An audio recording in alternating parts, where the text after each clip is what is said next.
Reports.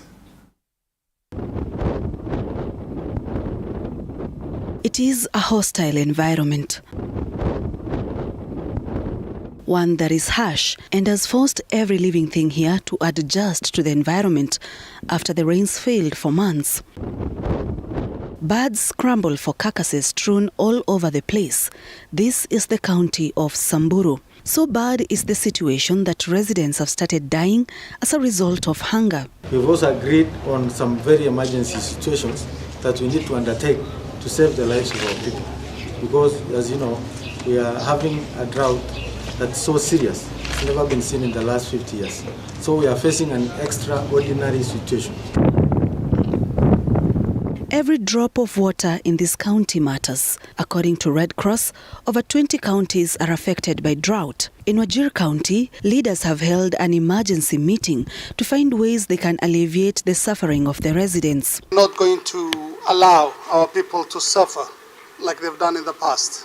And especially the last drought, which we saw huge and wanton deaths of livestock numbers, and also people also facing all the suffering that we saw they suffered.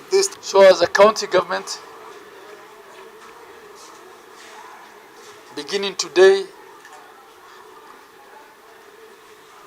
we want to step up the tracking of water to communities and to settlements,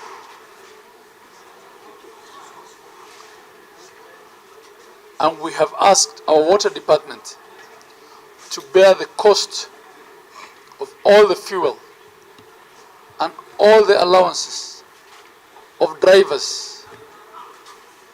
We'll be using 23 water bowsers that belong to the Department of Water and to Wajir Water and Sewerage Company at no cost to the public. In Narok County, the dry spell is persisting. Leaders in this county held a similar meeting to that of Wajir. Here, more than 100,000 people are at the brink of starvation, and it has been predicted that the county will not be receiving rains anytime soon, at least until next year. We have identified 115,000 people across the county who are affected, but mostly the areas which are affected are Narok East, part of Narok South, and Narok West. We also have a few pockets of people living here in town, in urban centers. We also have the people living in the camp near Mau. Those people need food. We have started supplying water to Mosiro schools starting about 2 days ago, and we are monitoring the situation. Learning in 130 schools in Narok has been affected by drought, and now the county government is planning to revive the school feeding program. Sharon Baranga, TV 47. Right, thank you, Sharon Baranga, for that. Now, Azimio la Umoja One Kenya Coalition Party leader Raila Odinga has criticized the current administration for what he said was making life harder for Kenyans. Raila, who attended the Bunge la Mwananchi open session at the Jivanjig Garden, said that the price of fuel will this week hit a record high. He was accompanied by Lang'ata MP Felix Odiwuor and his Embakasi East counterpart Babu Owino. Mike Kagwongo with the details.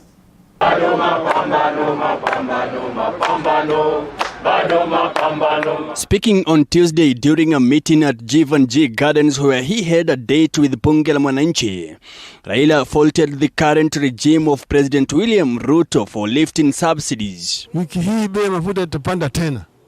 Naona pale ambayo wao wataenda sasa. Lakini Wakenya mpaka waangalie mbele. Mimi na hakika ya kwamba ile spirit ya Wakenya ya kupigania dhidi ya hilo tawala ya kidhuluma na kimabavu ya Nyayo itaendelea kudumu ili Wakenya waweze kujikomboa. The former Prime Minister insisting that those who allegedly stole his victory would one day pay for their sins. Hawa wezi ambayo walijaribu kuiba ushindi wetu siku zao ziko. kila mwezi eko na siku yake, sivyo? Siku ya 40 zinakuja. Siku hii ikifika, nyinyi mtaona tu. While blaming Ruto's administration for what he said was making life unbearable for Kenyans, the ODM leader defended former President Uhuru Kenyatta on subsidies. Walisema wanataka siku 100. Kwa sababu tumesema tuwacheze wao siku yao 100 ifike. Tuone yale ambayo wataweza kufanya. Sisi tulisema tutarudisha gharama chini. Walikuwa na kila mara wanalaumu Uhuru. Ati Uhuru ndio amefanya hivi iko juu nini? Lakini Uhuru alikuwa anafanya yale ambayo yanafanyika katika ulimwengu mzima. Raila said that President William Ruto had promised to lower the cost of fuel, but instead it has gone up. Walisema tio bei ya mafuta petroli itarudi chini. Imeenda wapi? Walisema watatoa ile inaitwa Hustler Fund. Hii Hustler Fund imeonekana. Ile ya wakina mama imeonekana. Ajira imeonekana. Sasa wanazidi kutoa mengine. Juzi uliona yule naibu rais anasema ati sasa ni wakati yetu ya kukula. Wale ambao hawakutupiga sisi kura wakae kando. This is after Ruto removed the fuel subsidy in September, leading to a litre of petrol retailing at 179 shillings, up from 159 shillings, representing a 12% increase. The former premier was accompanied by Lang'ata MP Felix Odiwuor and his Embakasi East counterpart Babu Owino. Tumeona bei ya mafuta imeenda juu. Uki-increase bei ya mafuta, una-increase bei via bidhaa zote ambazo ziko hapa nchini. Inamaanisha kila kitu itaenda juu na the cost of living inaenda juu. Kwa hivyo nyinyi kama wanabunge na Wakenya wote msikubali hii humiliation. Hiyo ni sawa? You must put on the spirit of a revolutionary. Waliambia mahasolas kwamba shida zao zinaletwa na dynasty. Sasa waliingia. Mahasolas shida zao zimeisha kweli? Hazijaisha. Zimeisha ama zimeongezeka? Kuna wale wamepewa wheelbarrow hapa. Si walisema wakiingia watakuwa wanapeana wheelbarrow. Mahasola wamepewa wheelbarrow. Bado. Sisi tumewapea hizo siku 100. Tumenyamaza, msifikirie sisi ni wajinga. Mike Kagwongo, TV 47, Nairobi. And away from that, President William Ruto has revealed his plan that will see small-scale traders at the Nairobi Stock Exchange, NEC, and subsequently enhance their ability to save. Speaking during the launch of the NEC marketplace in Nairobi, the head of state underscored the importance of the stock market to his ambition of making Kenya a self-reliant nation. President William Ruto has drummed up support for his saving culture narrative in the country as he urged border operators and mama mbogas to invest with the Nairobi Stocks Exchange NSE. The head of state had earlier on launched a national savings program where for every 2 shillings saved with NSSF, the government would contribute a shilling amounting to up to 3,000 shillings annually. The small people are not doing well. You know, they are getting 2%, 1%. For the money they save in our banks.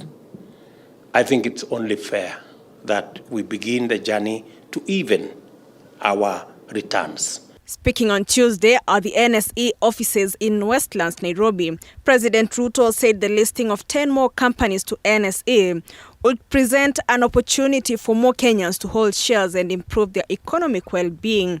Even as the government aims at expanding the composition of Nairobi Securities Exchange, the president is projecting to list up to 10 state-owned corporations on the NSE within the first year of his administration, either by repealing the privatization law that has hampered the process of listing state-owned corporations or amending it.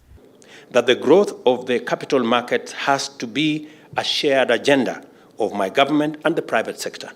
On his part, Deputy President Rigathi Gachagua reiterated the president's message on easing barriers hindering the growth of capital markets. To do whatever it takes, to do away with the bureaucracy and red tape to facilitate and support investment. and the ringing of the bells. Ruto spoke at the launch of the NSE marketplace in Nairobi, noting that the government will support companies looking to be listed on the stock market. Through the program, NSE aims to create investment opportunities for the world and attract foreign direct investment into the country. At the moment, 65% of all the funds trading in our market are foreign funds, and 35% are local funds. I think the most significant thing is the power of a stock exchange to raise capital. President Ruto's visit to the NSE was the first by a sitting head of state since the era of late former President Moi Kibaki. Flora Limuki, TV 47. Thank you, Flora, for that. Now, the move by President William Ruto to lift the 10-year ban on genetically modified organisms, GMO, has continued to elicit mixed reactions within the Azimio la Umoja One Kenya coalition, strongly criticizing the move, terming it selfish and serving the commercial interests of specific corporate industries. And as Elizabeth Atieno reports, Azimio la Umoja leader Raila Odinga and his Wiper counterpart Kalonzo Musyoka say the lift of the ban will not only affect the livelihoods of small-scale farmers but also pose a serious health threat to both humans and the environment. On the 3rd of October this year, the government lifted the 10-year ban on genetically modified crops, or GMO, in a move aimed at helping the country plant diverse and drought-resistant crops. This move has since elicited reactions among leaders from the Azimio la Umoja One Kenya coalition. On his part, Azimio la Umoja leader Raila Odinga has slammed Ruto's move, stating that the cons of genetically modified maize far outweigh their cost and nutrition benefits, further posing serious health risks. Mambo ya GMO mpaka sisi kama Wakenya tuseme tumekataa. Si tumekataa? Tumekataa baba. Tumekataa. Kataa. Kwa sababu ni kitu ambaye inahatarisha maisha ya wananchi. Lakini kule kuna makampuni ambayo ndio wametengeneza hiyo mambo ya GMO. Hiyo ambayo inataka kuuza mbegu hizo. Na hizo mbegu hizo ikishatumika katika ardhi, basi huwezi tena kurudisha ile ingine ambayo inaitwa ile ya natural. Sentiments echoed by Wiper Party leader Kalonzo Musyoka, who urged the president to rethink his stand on the matter, saying GMO foods will reduce food shortage in the country, but in the long run, citizens will experience adverse health effects. It is therefore important to demystify the impacts of GMOs and expose their propensity to be an existential threat to the biodiversity as we pride in as a country and our health. Kalonzo further noted that Kenya's food security should not be premised on maize consumption alone. According to the Wiper boss, a number of organic foods which are readily available in the country can complement and substitute the country's maize production deficit. Even if our farmers adopt the BT maize seed, this will not bring down the cost of maize, since the price is artificially manipulated by the profit-oriented multinationals. The government can plug this deficit. We dare offer this advice by supporting our farmers to produce more through better extension services, better inputs, climate resilient, and agroecological practices, be able to reduce post-harvest losses, and trade with our non-GM neighbors rather than resorting to the importation of risky GMO maize. Kenya is now the 30th country in the world and the 8th in Africa to embrace GMO. And now, Azimio la Umoja One Kenya leader Raila Odinga says many countries, including developed ones, are yet to embrace the GMOs due to its health risk.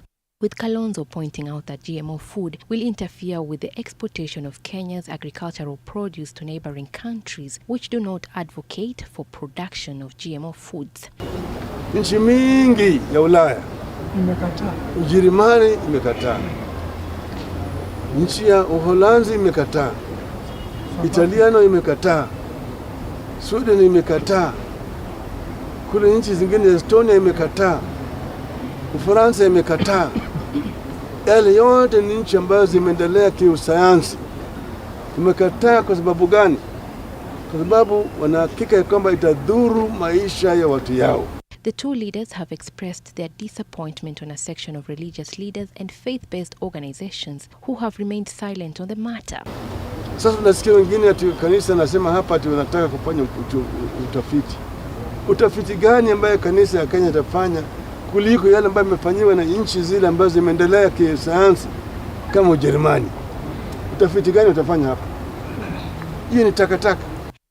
In August this year, the National Biosafety Authority, NBA, commenced a search for biosafety experts to provide advice on biotechnology. The researchers then advised that the implementation of GMO will be beneficial as it would reduce the cost of animal feeds and reduce pressure on maize meant for human consumption. And now, Wiper Party leader accuses the authority for being the lead promoter of GMO in the country. So take issue with the National Biosafety Authority, NBA, which is a body tasked with the responsibility to regulate genetically modified organisms in the country and ought to be neutral. Instead, we have noticed is concerned the way in which the regulator is one of the lead promoters of GMOs in Kenya. What is their motivation? A ban on GMO food was imposed on the 8th of November 2012 after the then Health Minister Beth Mugo linked GMOs to cancer. The genetically modified crops have generally raised concerns about potential harmful effects on smallholder farmers, existing crops, the environment, and people's long-term health. Kenya first embraced GMO in 2009 when the National Biosafety Authority Act was established with a mandate to exercise control over the transfer, handling, and use of GMO crops. On the 19th of December 2019, the country approved the commercialization of BT cotton after the cotton variety was proved to be resistant to African bollworm, which appears to be the most destructive and pervasive pest in cotton farming. Elizabeth Atieno, TV 47. Right, on that note, to take our first short break right here at TV 47 News Tonight. Stay with us, we're coming back with more.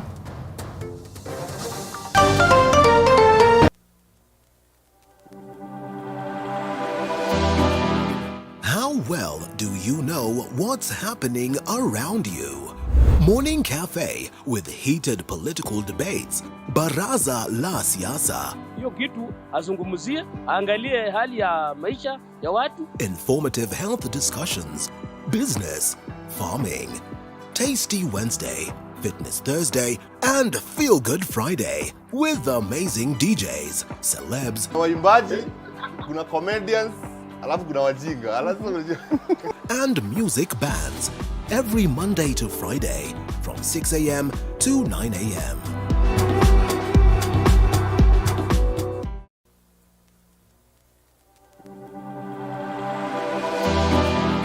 How well do you know what's happening around you? Morning Cafe with heated political debates. Baraza la Siasa. Hiyo kitu azungumzie, angalie hali ya maisha ya watu. Informative health discussions. Business, farming. Tasty Wednesday, Fitness Thursday, and Feel Good Friday with amazing DJs, celebs, waimbaji, kuna comedians, alafu kuna wajinga. and music bands every Monday to Friday from 6 a.m. to 9 a.m.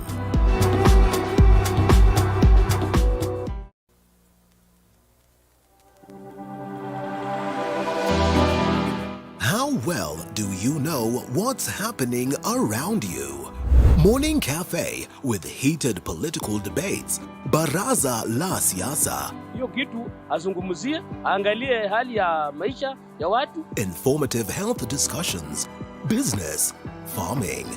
Tasty Wednesday, Fitness Thursday, and Feel Good Friday with amazing DJs, celebs, waimbaji, kuna comedians, alafu kuna wajinga. and music bands every Monday to Friday from 6 a.m. to 9 a.m.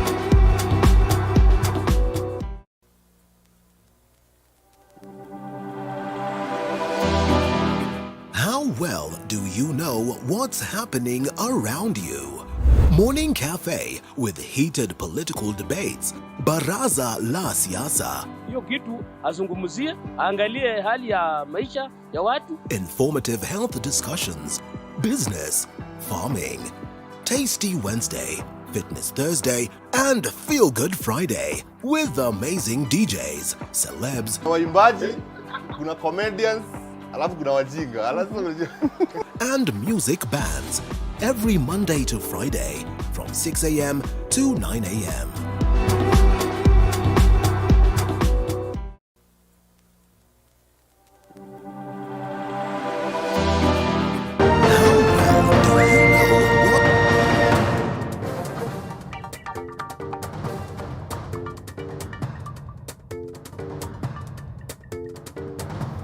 Right, thank you for staying with us right here at TV47 News Tonight. Let's continue updating you more. Tonight, a report by Kenya Kwanza proposing names of MPs who will chair various House committees in the National Assembly has raised a storm after Nyeri woman representative Rahab Mukami protested her replacement as the chair of the House Welfare Committee, saying Nyeri deserves a better slot. Mukami's protest comes ahead of a crucial Kenya Kwanza parliamentary group meeting this week to agree on the nominees before they are approved by the House. Ruto's allies have already ripped big after getting nominated to chair key departmental committees.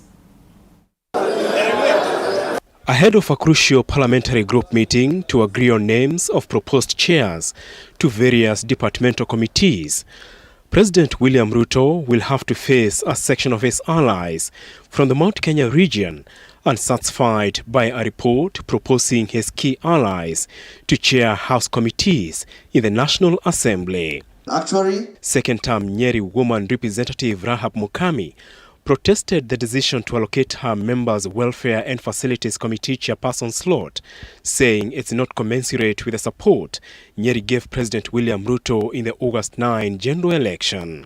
I'm being offered the chair Welfare Committee.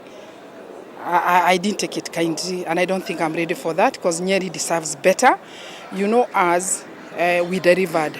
Nyeri, we delivered. And you remember, I fought so much. Mukami's protest comes after the National Assembly approved the House Business Committee, setting the stage for the formation of the Committee on Appointments, which will vet cabinet secretaries, and the Committee on Delegated Legislation, tasked with selecting members of the various departmental committees. Initially, I was fighting for Parliamentary Service Commission, and the president himself, he had promised me that seat.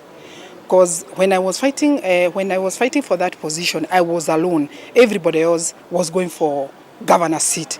Apart from the House Business Committee, Ruto's allies have ripped big in other committees, with Kiharu MP Ndindi Nyoro expected to chair the Budget and Appropriations Committee, Kimilili MP Didimas Barasa to chair Transport and Infrastructure Committee, Molo MP Kimani Kuria to chair Finance Committee, Narok West MP Gabriel Tongoyo to chair Administration and National Security, Kwanza MP Ferdinand Wanyonyi to chair Agriculture Committee, Belgut MP Nelson Koech will chair the Defense and Foreign Relations Committee, Endebez MP Robert Pukose to chair Health Committee, while Embakasi North MP James Mwangi Gakuya will chair Trade, Industry and Cooperatives Committee, among other members. Telling us that because we were given deputy president, now we should not get CSCs, we should not get Parliamentary Service Commission. And remember, it was only me and the deputy president in Nyeri.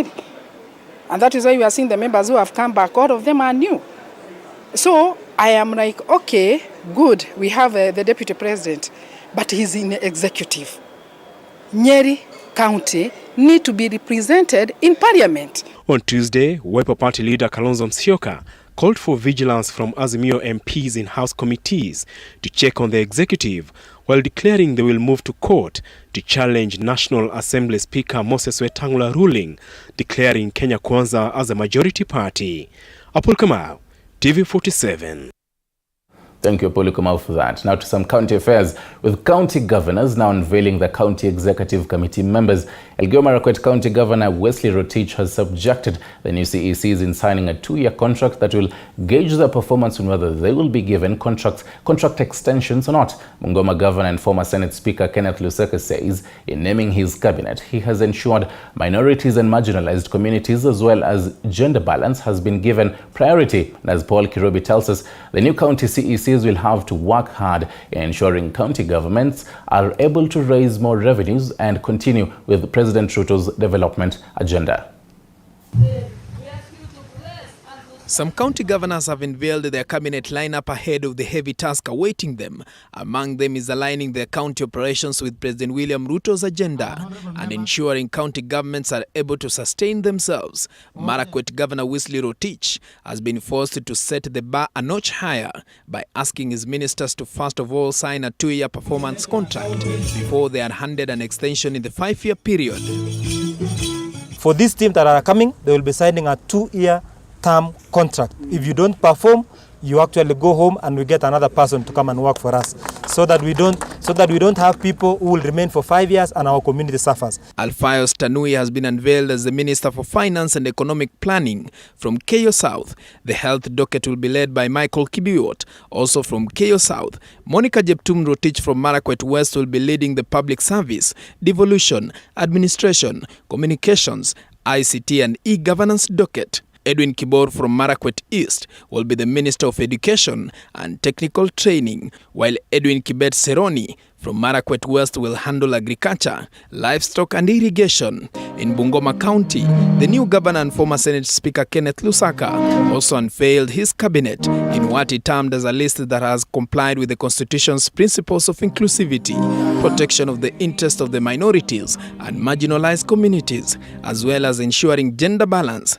This after consultations with party officials and the bigger Kenya Kwanza coalition leaders. Do hereby nominate the following persons as members of the county executive. First is Dr. David Wamamili Wanyonyi from Webuye East. He holds a PhD, Department of Curriculum, instructor, Master of Philosophy in Kiswahili, postgraduate diploma in education, Bachelor of Arts, and A-level. He goes to head the Ministry of Education and Vocational Training. David Mamili Wanyonyi from Webuye East will be the new Education and Vocational Training Minister. Dr. Andrew Wekesa Wamalo from Kandui will be leading the Health and Sanitization Ministry, while Wekesa Douglas Asita from Bumula will be leading the Ministry of Lands, Urban Planning, Housing and Municipalities. Lusaka's Deputy Governor Jennifer Mbatiani will also double up as the minister in charge of investments, partnerships, resource mobilization, while working hand in hand with special programs. Paul Kirobi, TV 47. Now to some sad news. Police in Machakos County are investigating an incident where a 28-year-old man allegedly killed his 2-year-old baby and later took his own life. According to the area chief, the whereabouts of the wife to the man are not yet known. At the same time, Embu leaders have called upon the police to hasten investigations on the arson attack on a family, killing its 7 members. Sorrow, utter confusion and disbelief. Those are the words that can describe the events that happened in Mukalala village, Machakos County during the better part of Tuesday. This after 28-year-old man allegedly killed his 2-year-old baby and later took his own life. Sasa tunailaani kwa njia juu sana wenye ipasavyo. Na ningeimiza wenye kijiji wote, ukipatikana mambo kama haya, stress uko nazo, depression, tafuta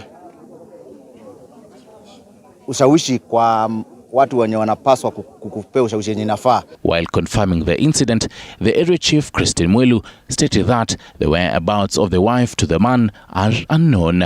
Tumepata habari ya kwamba kuna mwanaume wa karibu miaka 35 ambaye alikuwa amejinyonga kwa njia ya kamba na alikuwa ameua mtoto wake wa umri wa miaka 3. Elsewhere, 7 family members in Gishishe village, Runyenje's constituency, Embu County, who perished in a house fire were laid to rest in a single grave. The alarms were like music to listen to, not a second passes when you are not in our minds. Embu leaders, led by Governor Cecily Mbarire, who attended the funeral service to mourn with family and friends, have given the Directorate of Criminal Investigations, DCI, a 2 weeks ultimatum to apprehend the people believed to have been behind the macabre killings. Kukaa hapa siku ya leo sio mwisho ya hii shida. Siku ya leo tumekuja kusema kwaheri kwa wapendwa wetu. Lakini hatujasema kwaheri kwa wale ambao walifanya hiyo kitendo. However, Embu East Deputy County Commissioner Jane Waruinge assured residents that the investigating agencies were working around the clock to get to the bottom of the matter. Tumepata moto kwingine pia mara kadhaa, na kwa hivyo tunasema tujichunguze. Ukiwa uko na shida na mwenzako, tumia njia nzuri ya kutatua shida. The authorities have also urged residents with any information regarding the arson attack to come forward.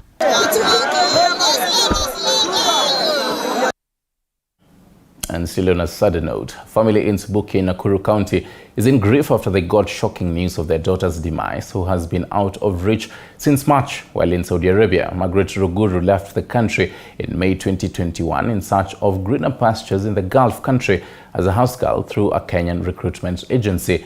Chichi Josephine with that story. The body of Margaret Ruguru, who was 29 years old, has been lying at Dala Hospital in Riyadh for at least 2 months, with some sources indicating that she may have died in May this year. Tulikuwa na wasiliana naye na simu. Kwa bahati mbaya, kufikia mwezi wa 3, mawasiliano ikakatika. So kutoka wakati huo tumelia tupate mtoto wetu mahali yako. Bakati tumepata ripoti mtoto wetu hayuko. Her father Michael Waweru explained that when Margaret left the country, trouble started in February this year when she called home to inform them that she had received threats on her life from her employer. Mahali alikuwa nafanya walimwambia watamuua. Juu remote ya TV imepotea. So mtoto akaona hawezi gojea kifo hapo, akaenda kutafuta njia zingine. Na ndio mtoto wetu alienda zimu ikasimika mpaka wakati tumejua mtoto ameenda. Waweru revealed that on diverse dates between February and March this year, she maintained communication with her members of the family until March 6th when she last spoke to them. Mimi niliongea naye mwezi wa 2. Tulikuwa ndani ya hii nyumba yangu. Tulikuwa naongea na WhatsApp. Tumejaribu njia zote lakini hatukuwa tumefaulu mpaka tarehe 5 mwezi wa 10 ndio ripoti imekuja na ikasemekana Magia alifariki. On Wednesday last week, they received a call from her husband informing them that the Department of Immigration in Nairobi had confirmed her death. Nilipigwa simu kutoka kwa ofisi ya Immigration, Ministry of Home Affairs. Iko Milimani huko. Huko ndio nilikimbia.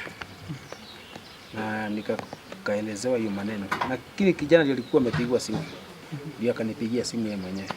Hii ripoti ya kwanza ilikuwa imesema ati alifariki mwezi wa 8 tarehe 22. Na ripoti ya pili kasema tena alikufa miezi 4 nyuma sasa ya mwezi wa 10. Lakini ripoti yenyewe sasa ya kutoka hospitali kwenye alikufia ilisema alikufa mwezi wa 3 tarehe 6. Siku yenye simu yake ilipima. According to the agency that had recruited her to the domestic job, Ruguru quit her job and reportedly started working for another employer under terms unknown to them, distancing themselves from her for alleged breach of contract. Alikuwa ameandika hapo yeye ni mtu wa kutoroka alitoroka mahali alikuwa anafanya kazi. So wakaniambia sasa hata agent hiyo hawezi kubali juu yeye alitoka mahali alipelekwa. However, the family has called on the government to be more proactive in safeguarding the welfare of its citizens in the Gulf countries, where dozens of suspected deaths of Kenyan women are reported every year. Chichi Josephine, TV 47.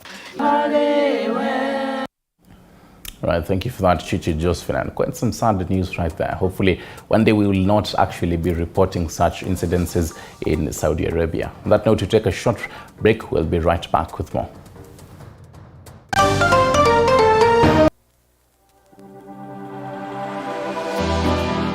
How well do you know what's happening around you? Morning Cafe with heated political debates. Baraza la Siasa. Hiyo kitu azungumzie, angalie hali ya maisha ya watu. Informative health discussions. Business, farming. Tasty Wednesday, Fitness Thursday, and Feel Good Friday with amazing DJs, celebs, waimbaji, kuna comedians, alafu kuna wajinga. and music bands every Monday to Friday from 6 a.m. to 9 a.m.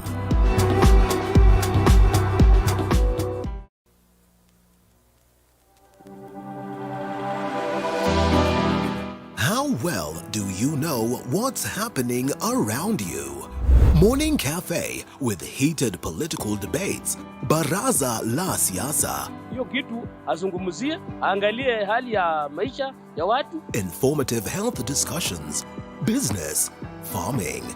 Tasty Wednesday, Fitness Thursday, and Feel Good Friday with amazing DJs, celebs, waimbaji, kuna comedians, alafu kuna wajinga. and music bands every Monday to Friday from 6 a.m. to 9 a.m.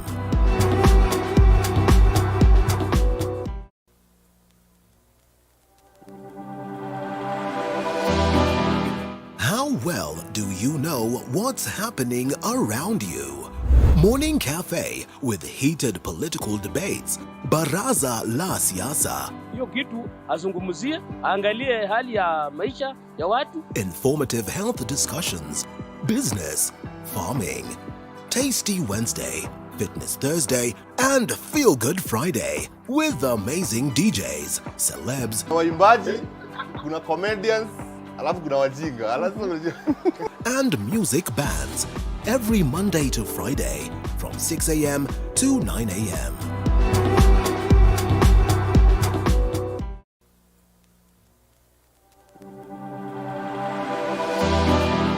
How well do you know what's happening around you? Morning Cafe with heated political debates. Baraza la Siasa. Hiyo kitu azungumzie, angalie hali ya maisha ya watu. Informative health discussions. Business, farming. Tasty Wednesday, Fitness Thursday, and Feel Good Friday with amazing DJs, celebs, waimbaji, kuna comedians, alafu kuna wajinga. and music bands every Monday to Friday from 6 a.m. to 9 a.m.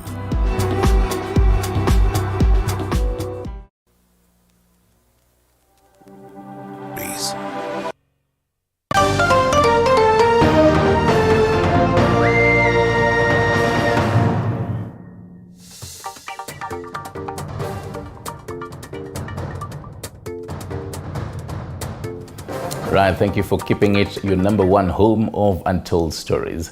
More women and girls are prone to rights violation today more than they were over a decade ago. This is according to Plan International's recent report dubbed Equal Power Now, Girls, Young Women and Political Participation, released on 10th of October in commemoration of International Day of the Girl. According to the report, a combination of factors including the COVID-19 pandemic, climate crisis and conflict have profoundly set back the progress on girls' rights. Various stakeholders across the country joined the rest of the world in marking the International Day of the Girl Child. This year's theme being, "Our time is now, our rights, our future."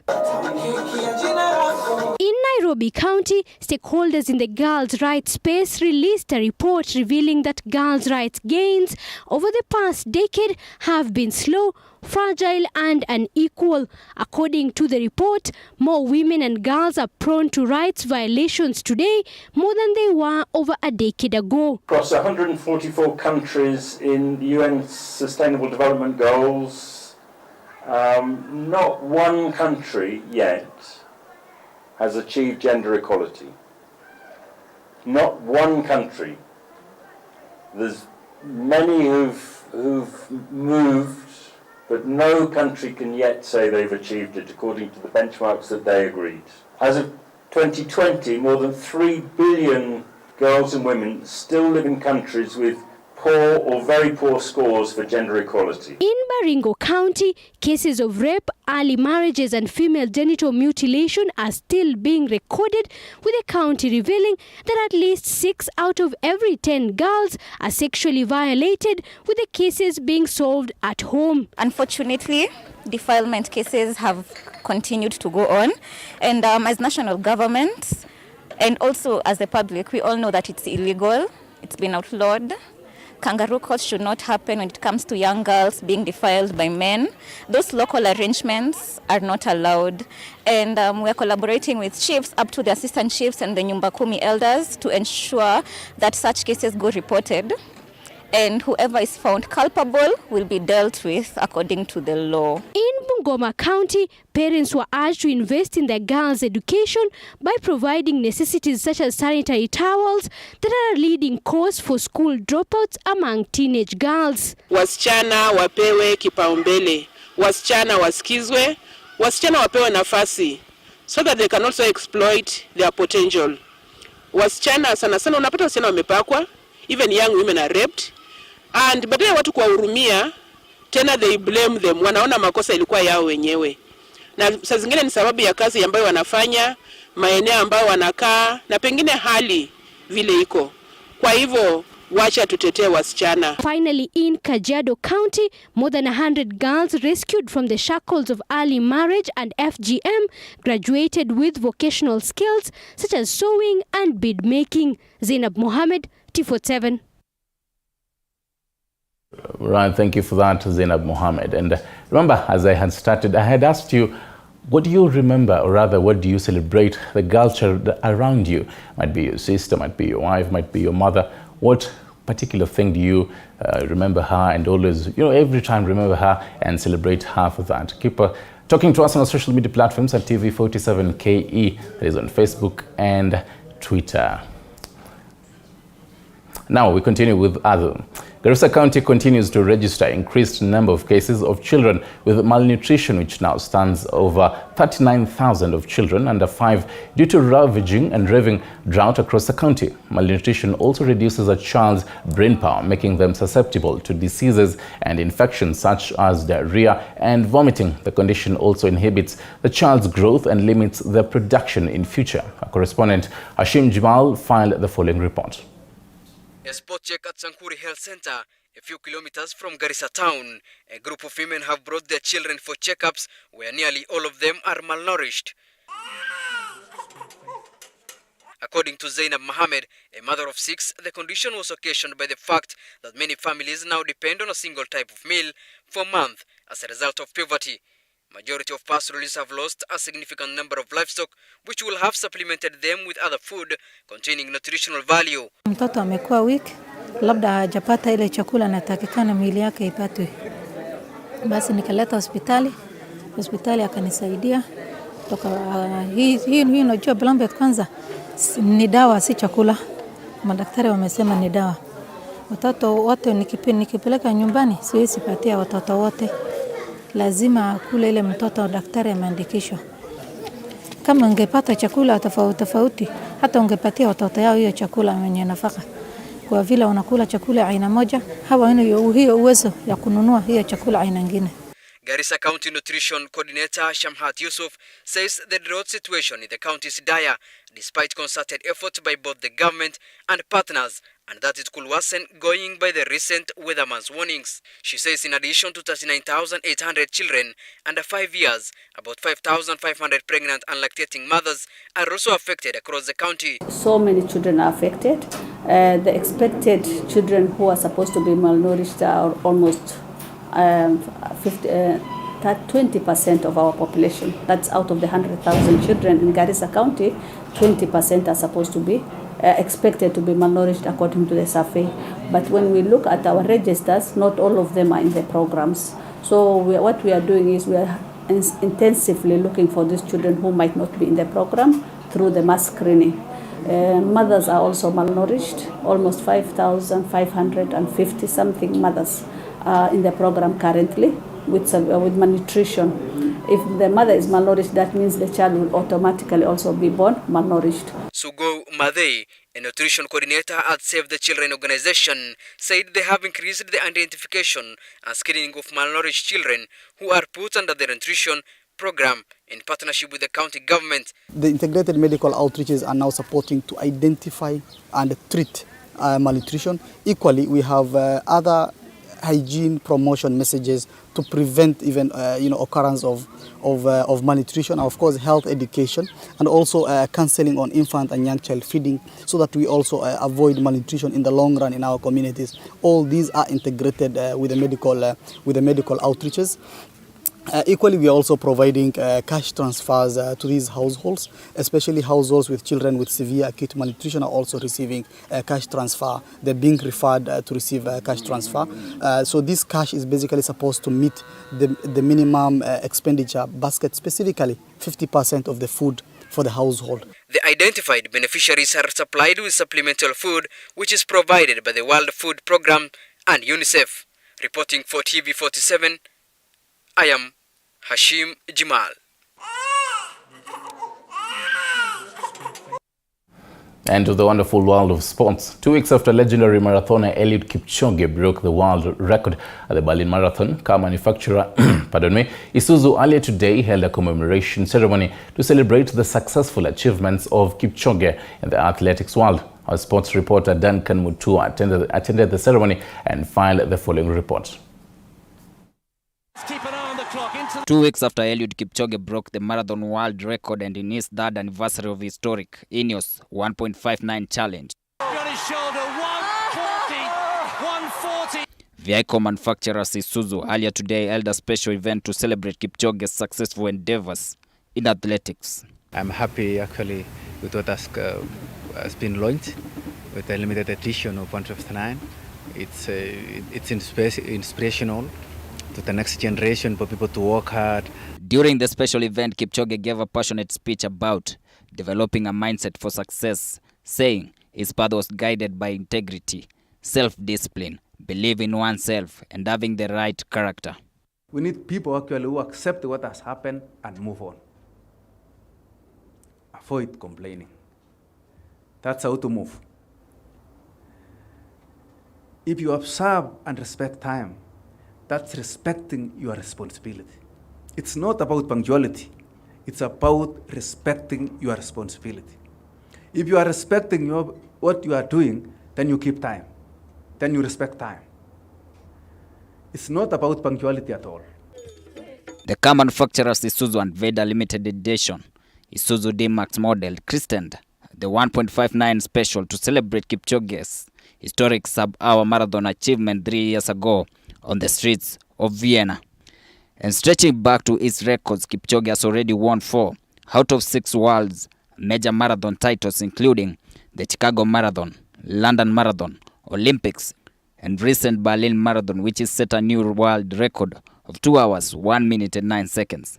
Former athlete Winfred Bungi explained how fascinating it is to see Kipchoge focus on to the next race immediately after taking part in one race, while the Isuzu East Africa General Manager Rita Kavashe described him as not only a top athlete but a sports stakeholder who is bound to influence Kenya's sporting fraternity positively. As athletes, you win today, you want to celebrate. I remember during my time, when I was running, you win a race and my agent would tell you, you know what, let's focus on the next. And that's why you find Eliud today, he will win a race and tomorrow he's already in training camp because he has got to focus on the next. We are all asking ourselves, what is next for Eliud? Eliud knows what is next for him. Eliud Kipchoge is not a short-term journey. You can see the conversation that we were having this morning. It's not just about winning. And after his success, Kipchoge said he's now focused on recovery and reflecting on the performance